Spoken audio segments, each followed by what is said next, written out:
Hampir pasti Patrick Kluivert akan menurunkan 11 pemain awal yang terdiri dari semuanya pemain keturunan saat bertemu Australia dalam perjalanan perdananya menukangi tim nasional Indonesia untuk bertemu tuan rumah Australia di Sydney pada tanggal 20 Maret dalam putaran ketiga kualifikasi zona Asia untuk Piala Dunia 2026.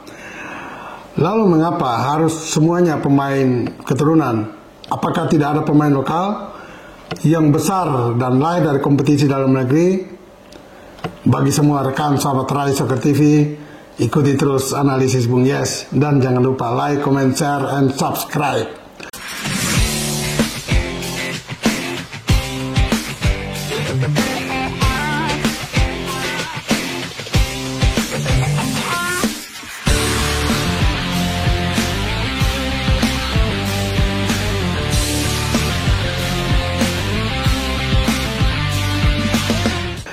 Saya tidak mendiskreditkan ya pemain-pemain lokal atau pemain-pemain yang tumbuh besar dari kompetisi Liga 2 dan Liga 1 di tanah air. Tetapi untuk kualifikasi Piala Dunia ini, di mana lewat pelatih sebelumnya Sintayong STY sudah membawa Indonesia sampai di putaran ketiga. Dan pertaruhan untuk itu semua sudah terlalu mahal dilakukan oleh federasi, lebih khusus Erick Thohir dan perangkat pendukungnya. Karena kita lihat bahwa perjuangan federasi juga tim ofisial semuanya sungguh-sungguh, baik secara waktu, materi, tenaga, sehingga Indonesia sekarang ada di putaran ketiga, bahkan ada di peringkat ketiga, di mana hanya selisih 1 poin dengan peringkat kedua Australia yang memiliki poin 7, Indonesia, Arab Saudi, dan juga Bahrain dan Cina poin 6. Sementara pemimpin klasemen sementara Jepang ada di peringkat pertama dengan poin 16. Sehingga kalau saya memperkirakan untuk 4 pertandingan sisa nantinya, Patrick Kluivert dan timnya akan berpikir serius dan mendalami semua kelemahan dari materi pemain yang ada untuk bisa dioptimalkan meraih kemenangan atau paling tidak hasil seri saat menjamu atau saat bertandang ke kandang Australia nantinya. Karena dengan mendapat minimal 1 poin, ini tidak saja mengurangi langkah Australia tetapi menambah keuntungan bagi kita dengan poin tambahan 7 menyamai Australia, atau paling tidak tetap masih selisih 1 karena hasil imbang Australia akan mendapat poin 8, kita akan 7 di kandang Australia nantinya. Nah, dengan harga yang begitu mahal telah dikeluarkan oleh federasi, maka Patrick Kluivert yang sudah mencoba melakukan persiapan-persiapan non-tenis sebelum ini ketika dia mulai ada di Jakarta pada bulan Februari, dia dengan timnya sudah turun ke lapangan untuk menyaksikan langsung beberapa pertandingan kompetisi Liga 1 untuk melihat pemain-pemain yang pernah atau yang sebelum terlibat di tim nasional apakah perlu dibawa ke tim nasional nanti saat bertemu Australia. Ya, katakan saja ada pemain-pemain yang sudah pernah berada di tim nasional, Rizky Ridho, juga Pratama Arhan, Muhammad Ferrari, juga Asnawi Mangku Alam, atau juga pemain lokal tapi berkiprah di luar negeri, yaitu Marcelino Ferdinand. Mereka semua itu sebetulnya punya kelas juga ada di tim nasional saat ini. Tetapi untuk kepentingan yang lebih besar, maka saya pribadi memperkirakan Kluivert tidak akan mengambil risiko untuk tidak memprioritaskan pemain-pemain keturunan. Karena apapun, pemain-pemain keturunan memiliki jam terbang yang lebih banyak dan secara psikologis memiliki kepercayaan diri yang tinggi saat bertanding di laga-laga penting, laga-laga internasional.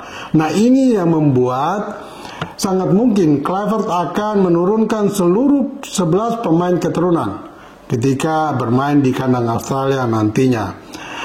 Apalagi kita lihat dalam beberapa pekan terakhir ramai di media sosial, dan itu benar, Federasi PSSI sedang berusaha keras untuk menambah lagi 3 pemain keturunan.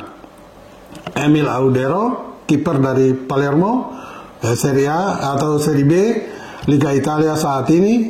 Juga ada Joy Pelupesi dari Lommel SK Liga 2 di Belgia, dan juga ada Dean James dari Go Ahead Eagles dari kompetisi Eredivisie Liga 1 Belanda. Nah, kalau PSSI berhasil ya memberikan paspor NKRI atau paspor hijau kepada 3 pemain ini sebelum atau selambat-lambatnya tanggal 10 Maret nanti, di mana itulah batas waktu mendaftarkan pemain untuk berlaga, maka ketiga pemain ini akan sangat bermanfaat bagi timnas Indonesia. Nah, perjuangan untuk itu memang agak berat, tetapi bukan tidak mungkin lewat semua dukungan baik pemerintah maupun federasi dan mereka yang ada di lapangan. Mudah-mudahan kita berharap Audero, Pelupesi, dan James sudah bisa mendapat paspor hijau sehingga mereka akan didaftarkan ke AFC untuk pertandingan melawan Australia. Nah, kalau ketiga pemain ini memang bisa memperkuat Indonesia nantinya, ini ada sebuah keuntungan besar secara teknis bagi Kluivert dan timnya. Karena saya melihat salah satu dari 3 pemain ini, atau salah 2, katakan saya Dean James dan juga Emil Audero, layak untuk mendapat tempat di first team. Ya, kalau Emil Audero memang sangat bersaing ketat dengan Martin Paes di bawah Mister.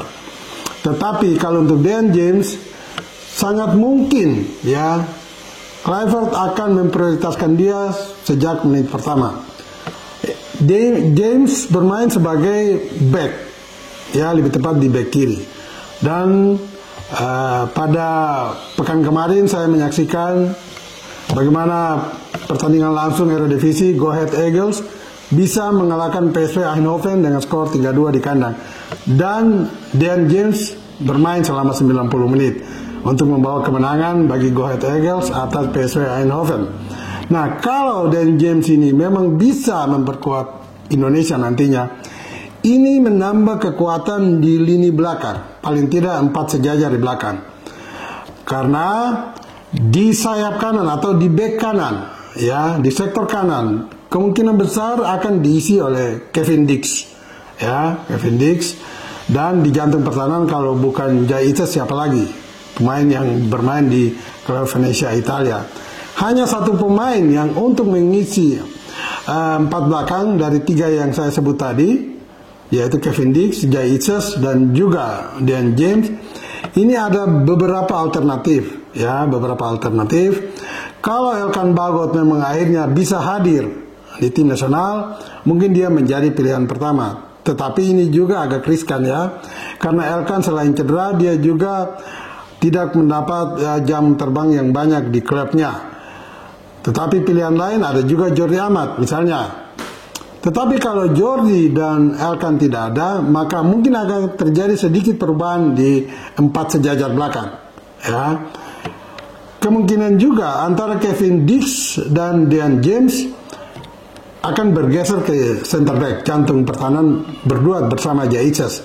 Nah, tinggal siapa yang akan mengisi bek kanan atau bek kiri, tergantung dari siapa yang akan mendampingi Jaites.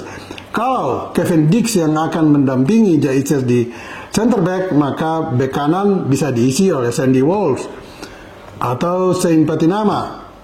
Ya, sementara kalau Dean James yang mengisi duet dengan Jaites di center back, maka di bek kiri kemungkinan akan ada Calvin Verdong. Nah, dengan posisi 4 sejajar yang secara kasat mata diisi oleh pemain-pemain yang sangat berkualitas dan berpengalaman, saya berharap lini belakang kita ini sudah sangat 100% yakin bisa mengamankan lini pertahanan. Hanya mereka sekali lagi jangan sampai melakukan kesalahan-kesalahan fatal ketika berlaga di Sydney nantinya. Tentang lini tengah dan depan saya akan angkat di konten berikut. Dan untuk itu semua rekan sahabat Rai Soccer TV tetap bersama Bung Yes. Jangan lupa, bola itu bola. Giring terus.